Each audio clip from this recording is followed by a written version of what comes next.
Well, good morning, everyone.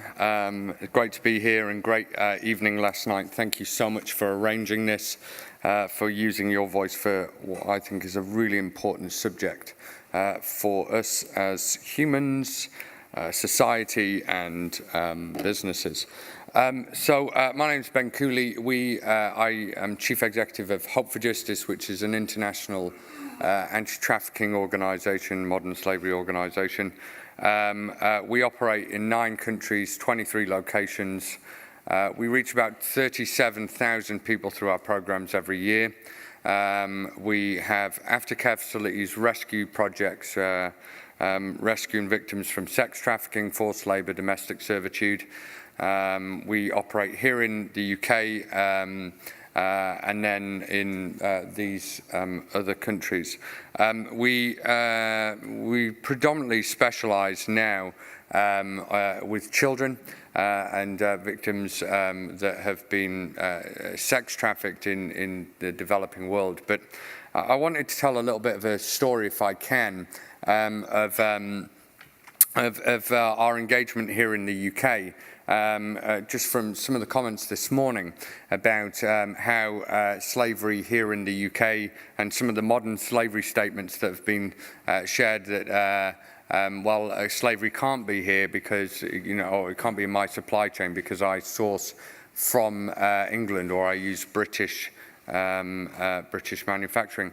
So I wanted to talk just a little bit about how our investigators here that are drawn from law enforcement agencies here in the UK, just a little bit of a story about something that happened that many of you will now know of this case that we dealt with, but it was quite a groundbreaking case for us and opened our eyes that slavery happened in supply chains here in the UK. So a little bit of a story really. Basically, we decided as a charity, we realised that 61% of the victims that we were rescuing went to the police during their abuse and were turned away and told it was a civil matter. Now, it was quite common in 2012, 2013, that individuals that were presenting at police forces did not know that they were a victim of modern-day slavery. They weren't going and saying, I'm a victim of human trafficking or modern slavery.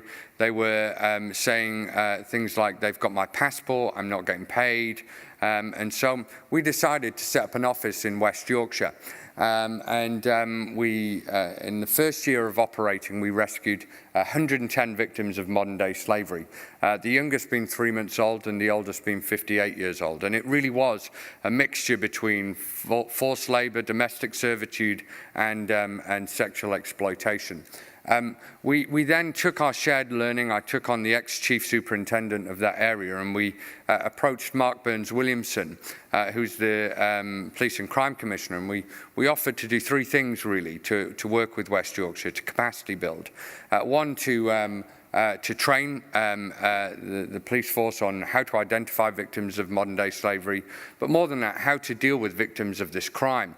And, it's complex dealing with victims of trauma. They aren't the most reliable witnesses. So how do you deal with individuals that can't often self-identify what has happened to them?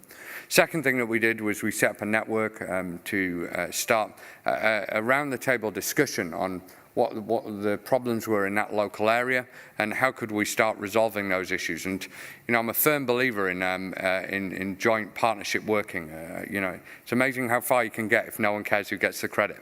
And the third thing is we set up a partnership with West Yorkshire that we started doing joint working on victims and the cases and making sure that some of the challenges that victims face with such things as they don't trust the police because they come from areas of disreputable policing, or indeed some of the traffickers have exploited that and caused them to fear law enforcement. So in 1 year of working with West Yorkshire Police, they actually increased the rescue rates by 190%, according to the National Crime Agency. In that year, we came across this case. Now, many people I've sat in auditoriums hearing presenters talk about this case. This was the Cozy Sleep case that was in West Yorkshire. I actually had the privilege of our team. We rescued 33 people from the supply chains of this bed manufacturer that were sourcing for two of the largest retailers. We worked on this case for nearly 9 months. It actually came about because one of the victims tried presenting to the police at the time and gave what was happening, but it wasn't very succinct or clear about the slavery issues. Eventually came to us. We started working with this victim and then essentially built upstream and started working with the rest of the victims. Interestingly, you might have seen these pictures, but there was 50 victims that were sharing a single house, a terraced house, 14 in a bedroom. They weren't paid very much. In fact, I was there on the day of, I happened to be in the area on the day of the rescue, where I met 11 of the victims. And I have to say, from a point of view of seeing a fellow human being, a man that was only in his late 20s. He looked like he'd been there years. He was 50 years old. He looked disheveled. The fear and the intimidation that those men had been subjected to was actually indescribable. And so we did this 6-month investigation, and eventually that led to the prosecution of not only the traffickers, but also many of you will be aware that this the factory owner, the bed manufacturer, was prosecuted as well. And I think I just wanted to share some of the learnings that we had from this case, if you wouldn't mind, because I think whilst this isn't construction, I think there's some principles here that we've been discussing as an organisation, which has actually led to us getting heavily involved in supply chain issues, working with businesses to start addressing this from a practitioner's point of view that's now rescued hundreds of victims of modern-day slavery from supply chains here in the UK and now across internationally. I think the first one, learning that we took, was that organised crime had infiltrated into the recruitment agency. This was a recruitment agency that the bed manufacturer had sourced from. So, if you are a business here and you are using recruitment agencies, a lot of the victims that we've identified have been exploited in a recruitment agency. Second thing that we learned from this was how the victims, how scared they are of reporting. Actually, many cases of ours, when their victims are getting interviewed, they are getting timed because there are traffickers amongst the workforce that are, or certainly exploiters that are amongst the workforce that are timing them. They are under extreme fear and intimidation. They come from disreputable policing often, and so bridges of trust need to be built for them to actually be reliable witnesses. Third thing that we learned was, and this is quite a big one when we sat down with the actual retailers, is that the bed manufacturer was actually reliant on the third-party labour provider because of economic reasons. Because of the reduction of the price and the negotiation of the price for the bed manufacturer, it forced him, and I'm not saying that, he was right to do so, by no means, but it forced him to have a conversation that's going, how can I make this bed cheaper? And we all have a responsibility to look at our pricing points. Fourth thing is that the auditing process. This bed manufacturer had been audited, and I know that there's different types of auditing, but surely all auditing needs to include modern slavery, and we're looking out for this. I can't remember, am I on to fifth now? I think so. The fifth thing is that this would never have come into place if actually there wasn't proactive investigation. That this is something about being deep diving, testing supply chains. It's not just now about doing a modern slavery statement, but it's actually about proactively scratching the surface, looking. We say at Hope for Justice, what you focus on, you'll get more of. So we decide to focus on this particular supply chain issue. And the final thing is that victim support. And I'm so grateful for the Free for Good campaign, because it's intrinsically linked to the justice process. Beyond then the actual, we know about the sentencing, but once the rescue happened, they were entered into the national referral mechanism, allocated their 45 days.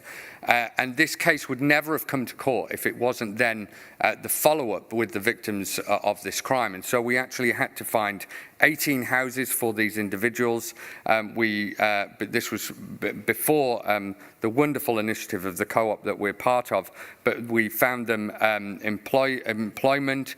We hired support workers to help them into job vocational training.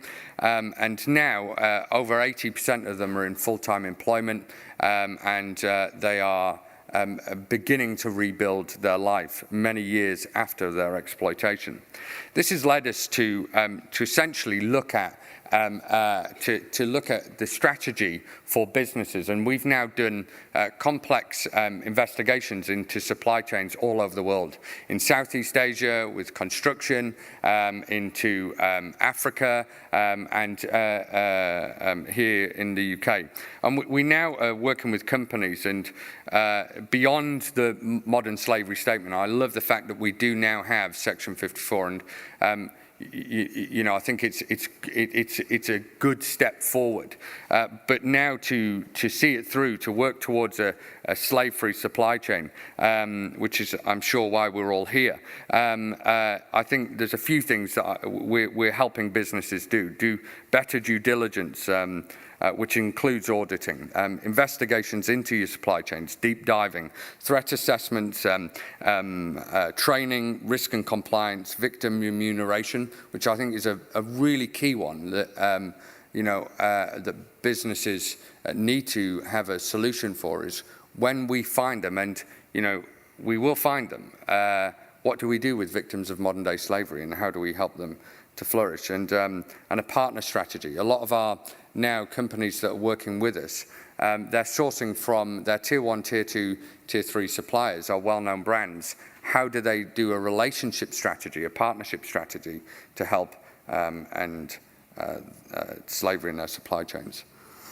So that case that we did is one of many cases. In fact, I was just informed just a few days ago, we were able to rescue someone in waste management, and that organisation had all the policies in place. It had 3 processes of HR recruitment, yet we were faced with a victim of modern day slavery there when we were doing a threat assessment. So we are here to support you as a discreet friend for the business community, to say, let's end this together. I'm a big fan of Martin Luther King. He was cited last night, and a few weeks ago I had the privilege of being in Memphis, Tennessee, and I know that we all know the I Have a Dream speech, but I learned about this speech that he delivered. Martin Luther King turned out his final speech, where there was civil unrest in Memphis at the time, and Martin Luther King was asked to deliver the speech. He felt ill, but he felt compelled to deliver it, to unite the movement. And he delivered these words. He said, "We've got some difficult days ahead, but I want you to know tonight, we will reach the promised land." Little did we know that on that balcony in Memphis, Tennessee, that he would be shot and murdered. But my friends, my fellow abolitionists, we have some difficult days ahead. But I want you to know change is possible and we will reach the promised land. Thank you.